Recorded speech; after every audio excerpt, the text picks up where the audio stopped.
মধ্যপ্রাচ্যের দেশগুলোর ভবিষ্যৎ নির্ধারণের চাবি মধ্যপ্রাচ্যের জনগণের হাতেই থাকা উচিত। পশ্চিমাদের প্রশ্রয়ে যখন মধ্যপ্রাচ্যে আগ্রাসন চালাচ্ছে ইসরায়েল, তখন সম্পর্ক জোরদারে ঐকমত্যে পৌঁছেছে চীন ইরান। চলতি সপ্তাহের শুরুতে বেইজিংয়ে দুই দেশের পররাষ্ট্রমন্ত্রীর বৈঠকে এমন সুসম্পর্কের বার্তা দেওয়া হয়। সেই সঙ্গে বিশ্বে আধিপত্যবাদের বিরুদ্ধে একসাথে লড়াইয়ের অঙ্গীকারও করে তেহরান বেইজিং।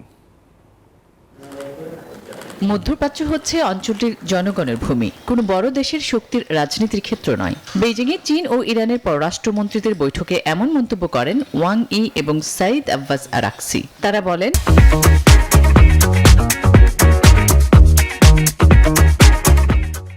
মধ্যপ্রাচ্যের দেশগুলোর ভবিষ্যৎ নির্ধারণের চাবি মধ্যপ্রাচ্যের জনগণের হাতেই থাকা উচিত। বিশ্বের চলমান অস্থিরতায় আমাদের উচিত একতা ও সহযোগিতা জোরদার করা, শক্তিশালী রাজনীতির বিরোধিতা করা এবং বহুপক্ষবাদ প্রচার করা। দুই পক্ষ ইরানের পারমাণবিক সমস্যা নিয়ে মতবিনিময় করে, অঙ্গীকার করে বিশ্বে একক দেশের আধিপত্যের বিরুদ্ধে লড়াইয়ের। এই সময় একযোগে ফিলিস্তিন সমস্যার সমাধান এবং ইসরায়েলি দখলদারিত্ব বন্ধের উপর জোর দেন চীন ও ইরানের পররাষ্ট্রমন্ত্রী। আসমাতুলি, নিউজ 24।